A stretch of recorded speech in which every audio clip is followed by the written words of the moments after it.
a Jorge Sorson aquí desde Decatur, Alabama. Esto es un programa más de Horizonte Informativo. Hoy es martes 23 de septiembre y estos van a ser noticias en las que nos enfocaremos hoy en día. El Congreso vive una lucha interna entre dos fracciones del Partido Republicano para decidir si aprueban o no fondos adicionales para impedir un cierre del Congreso, del gobierno federal. El hijo del presidente Joe Biden, Hunter Biden, fue acusado esta semana por 3 delitos en un juzgado en Delaware por posesión de armas y mientras consumía mientras es consumidor de drogas ilícitas y además por mentir en su aplicación para la compra de las armas. El fiscal general de Texas, Ken Paxton, que durante los últimos días había sido sometido a un histórico juicio de impeachment para destituirlo del cargo, salió absuelto de los 16 cargos de los que era acusado en el Congreso. El fiscal especial a cargo de la investigación en contra del expresidente Donald Trump, Jack Smith, solicitó a un juez en Washington, D.C., que le ponga una mordaza al presidente para evitar las amenazas a las que son sujetos los testigos en los procesos judiciales contra el exmandatario. Y después, un juez federal en Texas volvió a declarar ilegal el programa que ayuda a los jóvenes indocumentados aquí en Estados Unidos, DACA. El juez Andrew Hannon volvió a considerar ilegal este programa dictado por el gobierno de Barack Obama desde hace ya 11 años. Y estas serán las informaciones en las que nos enfocaremos hoy tarde aquí en Horizonte Informativo, donde procuramos ir un poco más allá de la noticia. Entonces, comenzamos con el caso contra el hijo del presidente Joe Biden, Hunter Biden. El fiscal especial a cargo de la investigación de Hunter Biden, David Weiss, nombrado por el entonces presidente Donald Trump en el 2018 y que tiene 5 años de estar investigando las finanzas, acciones y demás comportamientos de Joe Biden, por fin este año decidió acusarlo penalmente en un juzgado en Delaware por 3 delitos relacionados con la compra de una pistola, de un revólver 45 en el 2019.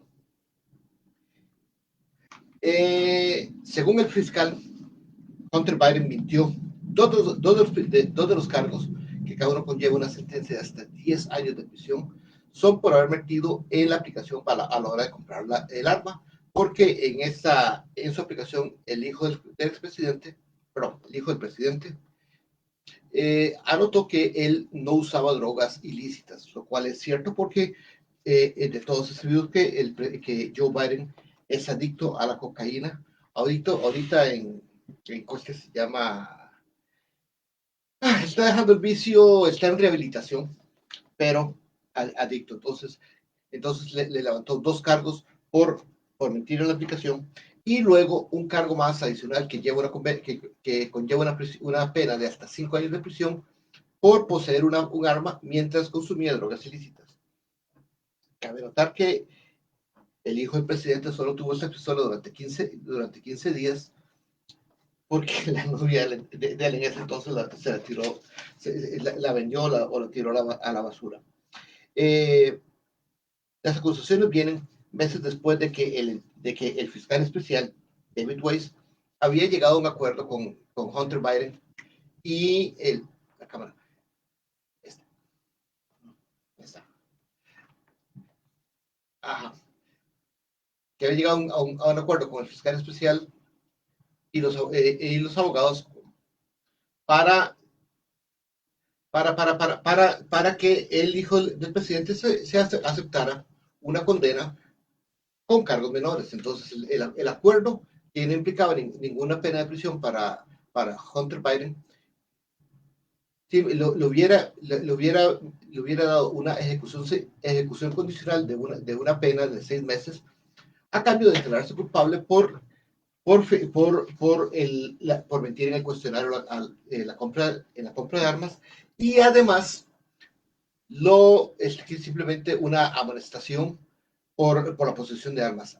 También ese acuerdo implicaba una sanción civil por haber pagado tarde sus declaraciones de impuestos en el 2017 y 2018. Ese acuerdo extrajudicial se vino al suelo luego de que, tras conocerse, la bancada republicana en el Congreso externó mucha preocupación, mucha furia contra el fiscal, considerando que se le estaba haciendo un gran favor al hijo del presidente y que debía acusarse por cargos todavía más severos. Recordemos que desde hace 5 años los republicanos andan detrás de Hunter Biden a raíz de las acciones a raíz de su nombramiento como ejecutivo en una compañía eléctrica en Ucrania. Incluso, tratando de hilar un poquito más delgado, todos esos hechos tienen que ver con el primer impeachment contra el presidente Donald Trump. Porque si nos acordamos muy bien, el primer impeachment contra el expresidente Donald Trump, bueno, el entonces presidente Donald Trump, se debió a presiones políticas de parte del presidente Trump contra el presidente de Ucrania, porque el mandatario quería que el presidente ucraniano iniciara una pesquisa judicial en contra de Hunter Biden y su padre, Joe Biden, por supuesta corrupción a raíz del nombramiento de Hunter Biden en ese entonces. O sea, 5 años después, y todavía 5 años en los que no se ha parado de investigar. Por el momento, lo único que tenemos en este momento, concretamente contra la familia criminal Biden, como suelen llamarlo los republicanos, es esta acusación por mentir en una aplicación de armas y por posesión de armas.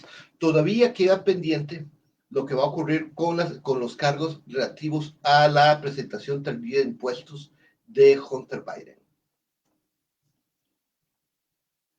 Bueno, el tiempo se le acaba a los miembros de la Cámara de Representantes, dominada por republicanos, para lograr consenso en torno a la aprobación de un nuevo presupuesto para que el gobierno federal mantenga sus puertas abiertas por lo menos un año más, a raíz de que los fondos aprobados hasta este momento expiran el 30 de septiembre. A partir del primero de octubre, el gobierno federal podría cerrar sus puertas, causando graves trastornos a toda la economía, porque funcionarían todos los servicios no esenciales del Estado. O sea, lo único que quedaría abierto sería básicamente los servicios de emergencia.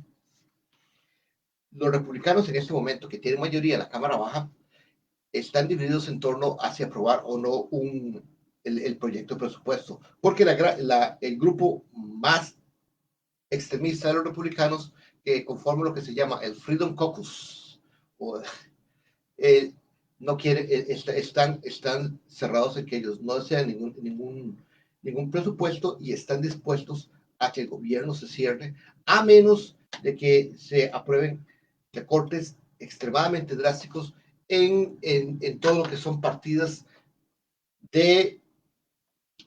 sociales, especialmente beneficios de desempleo, ayudas médicas, fondos de educación, que además quieren que se elimine absolutamente todo el dinero que está financiando las investigaciones contra el expresidente Trump. Ellos quieren que se le cierre completamente el presupuesto al fiscal general, el fiscal especial Jack Smith, y a los departamentos del FBI que han estado investigando e investigan al expresidente Trump por supuestos casos criminales y de corrupción. El asunto es, si ya para cuando salga esta entrevista, bueno, ahorita estamos a 15 días antes de que acabe el mes, o menos de 15 días. De aquí al 30 de septiembre, si el gobierno no ha logrado aprobar, si el Congreso no aprueba un presupuesto, el gobierno va a cerrar, independientemente no importando las repercusiones que tenga esto para el resto de la población. Ok, luego, algo muy interesante, el fiscal general de Texas, Ken Paxton, fue absuelto en un juicio político en el Senado, donde había sido acusado por 16 cargos de corrupción tráfico de influencias, enriquecimiento ilícito y corrupción en general, a raíz de sus actuaciones como fiscal de Texas, aparentemente en beneficio de un poderoso multimillonario que le ha financiado sus campañas políticas y que además es amigo personal de Paxton. Los, los hechos por los cuales él había sido acusado se remontan al 2020, cuando un grupo de fiscales especiales, de fiscales de Texas que trabajaban bajo el control de Ken Paxton, fueron al FBI y lo denunciaron, aduciendo que Ken Paxton los estaba entorpeciendo y está impidiendo investigaciones en contra de su amigo, el multimillonario Nate Paul, que es inversionista en bienes raíces, amigo personal de Ken Paxton, que ha financiado sus campañas, quien además contrató a su servicio a una mujer que resultó ser la amante de Ken Paxton. Según los fiscales, Paxton los mandó a investigar a agentes del FBI que estaban investigando a su vez al empresario Nate Paul y los mandó a entorpecer en lo que pudiera cualquier investigación federal en contra de su amigo. Además, los cargos incluían regalos en favor de Paxton, compras de Paxton para su amante y el entorpecimiento de las investigaciones de Nate Paul. Por cierto, quien está siendo investigado en este momento por el FBI por un caso de fraude cuyos detalles todavía no se han dado a conocer. Los fiscales que hicieron la denuncia ante el FBI fueron despedidos por Ken Paxton y a su vez ellos demandaron al fiscal especial y al estado de Texas por despido ilegal. El fiscal especial, entonces, para tratar de pagar una indemnización a estos fiscales, solicitó dinero al gobierno de Texas, y ahí fue donde se abrieron las denuncias y se dio a conocer el escándalo que había detrás de él. El fiscal general de Texas, Ken Paxton, recientemente fue impeached. Nunca sé cómo decir esa palabra en español. Fue sancionado por la Cámara Baja del Congreso texano, que decidió por una abrumadora mayoría bipartidista abrir un juicio político en el Senado, donde donde se debía haber destituido. Durante todo ese tiempo él ha estado suspendido del cargo, y la absolución en su favor que se acaba de decretar le va a permitir al fiscal especial regresar a su puesto, a hacer lo que guste. Es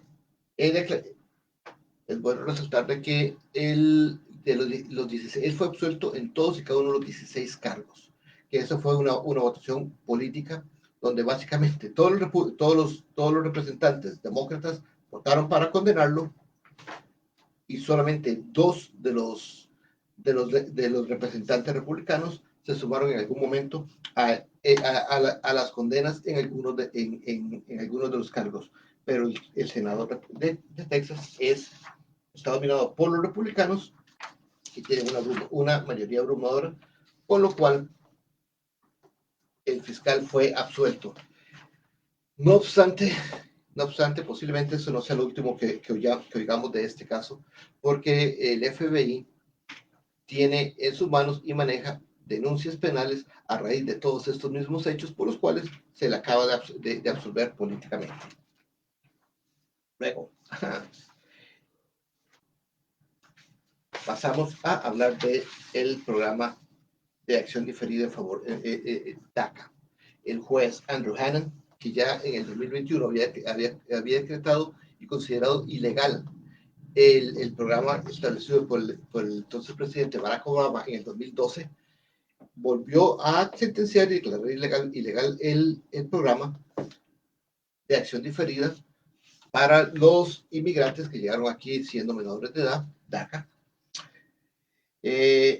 Esta vez por considerar que, que el gobierno se extralimitaba en sus poderes, usurpando facultades que le corresponden exclusivamente al Congreso. ¿Qué quiere decir eso? Eso quiere decir que según el juez, el gobierno federal no tiene la facultad de decretar un beneficio como el DACA en favor de estos muchachos y que solamente el Congreso, por medio de una ley, podría haber aceptado semejante medida. Ahora el programa queda nuevamente en el limbo, pero no le cambian absolutamente nada la situación ni el panorama a los que actualmente se están beneficiando por ellos. La medida del juez no lo elimina completamente, simplemente impide que el gobierno otorgue nuevos beneficios a nuevos solicitantes, pero los que ya están acogidos por el programa pueden seguir renovando sus permisos. Ahí es interesante esta decisión del juez, porque el programa del DACA, el gobierno del presidente Joe Biden, lo había modificado recientemente para tratar de subsanar todos los peros, todos los problemas, todas las deficiencias que el juez Han le había encontrado en el 2021. El juez Han básicamente lo eliminó por problemas de fondo, perdón, de forma, diciendo que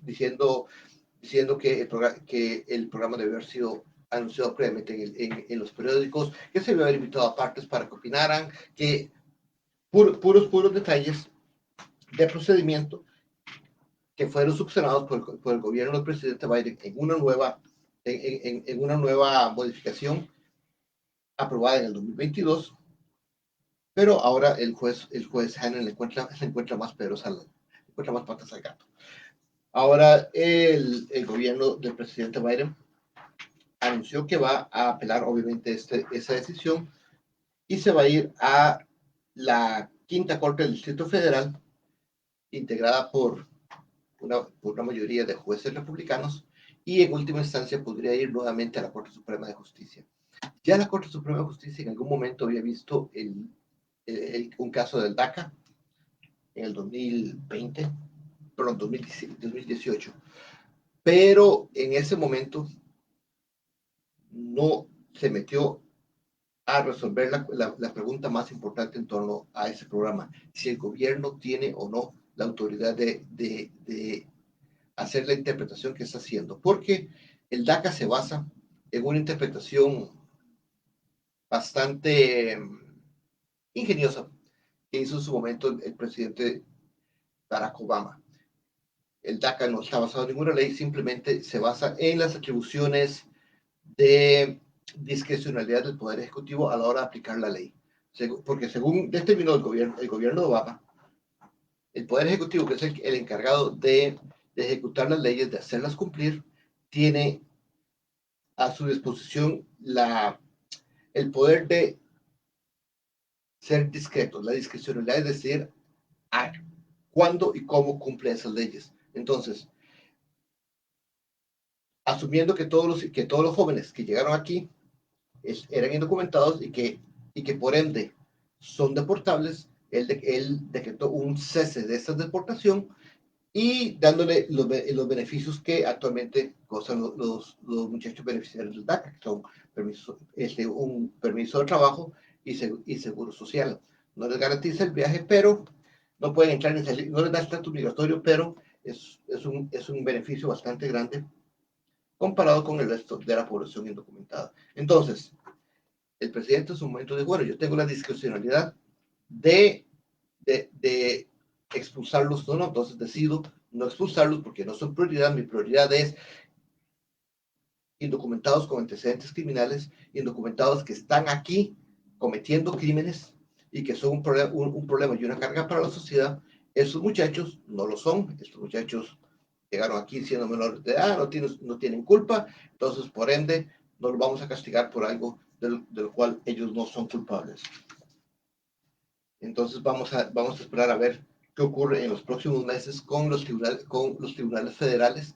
Ya la Corte del quinto Circuito Federal en el 2022 había asumido el caso y lo devolvió a la Corte, al juzgado del juez Hannon, aduciendo que el presidente Biden le había hecho tantos cambios al programa que prácticamente se trataba de una ley nueva sobre la cual el juez Hannon tenía que pronunciarse. Entonces ya él cumplió este requisito. Entonces ahora el quinto juzgado del Distrito Federal ahora le corresponde analizar si los argumentos de Hannon son ciertos o no, o si va a respetar el programa tal y como lo planteó el actual gobierno del presidente Biden. Ahora, ok, muy bien. Nosotros no podemos, nosotros no podemos culminar sin hablar de los casos en torno al expresidente Donald Trump, que en este momento están entrando en una etapa muy importante. Primero, el fiscal especial Jack Smith solicitó una mordaza que se le limiten las comunicaciones al presidente Trump, aduciendo que él ha estado utilizando sus plataformas sociales, su red Truth Social, y entrevistas en televisión para divulgar nombres de testigos y partes interesadas en todas las acusaciones criminales que él afronta, con el fin de que sean intimidados por sus seguidores. Incluso el fiscal especial cita, creo que son 32 casos específicos en los cuales comentarios y publicaciones hechas por el expresidente Trump han conducido a amenazas, llamadas a muerte, insultos, persecución, hostigamiento de testigos, de agentes judiciales, y de diversos funcionarios que están participando en esos procesos contra el exmandatario. Cabe notar, como un detalle bien interesante, que la jueza a cargo del proceso aceptó que el fiscal especial hiciera su planteamiento en de forma confidencial. La parte donde están los nombres y los casos específicos está lo que ellos llaman aquí redactado, es secreto, el público no puede verla porque precisamente esa es la información que el fiscal especial quiere que se proteja y que no esté al alcance de los seguidores de Trump, que como el mismo expresidente ha dicho en más de una ocasión, son muy apasionados y reaccionan a veces al calor del momento con tal de defender a su líder.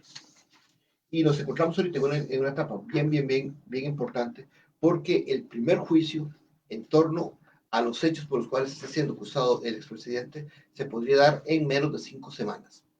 Acordemos que él está enfrentando ahorita 4 procesos judiciales en diferentes instancias. Uno en Florida, ante una jueza federal, otro proceso federal en Washington, D.C., y dos procesos estatales en Nueva York por fraude contable y falsificación de documentos, y en Georgia, donde está acusado por conspiración criminal. El caso de Georgia es el que primero va a llegar a juicio, aunque no contra el exmandatario.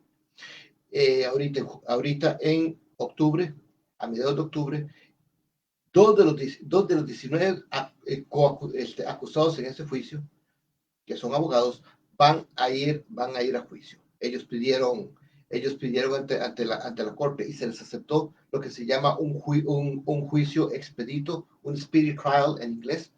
Entonces, ellos dos van a ir a prisión. Lo que cabe resaltar aquí en este asunto es este. Donald Trump y 18 personas más están acusadas en Georgia de conspiración criminal, lo cual quiere decir que los hechos por los cuales uno de ellos es condenado se le atribuyen también al resto de los 19. Entonces, los cargos, los hechos, las denuncias, las pruebas que se van a presentar ahorita en octubre podrían ser casi que iguales a las que se podrían dar y presentar en un eventual juicio en el que sí esté Trump, el expresidente Trump sentado en el banquillo. Entonces, esta va a ser la prueba de fuego para la fiscal especial de Georgia, Fani Willis, para tratar de demostrar su caso. Porque, en esencia, lo que ella va a presentar contra estos dos ex abogados del expresidente Trump va a ser lo mismo que va a presentar una vez que sienten al expresidente Trump en el banquillo. Ese juicio en Georgia todavía no tiene fecha.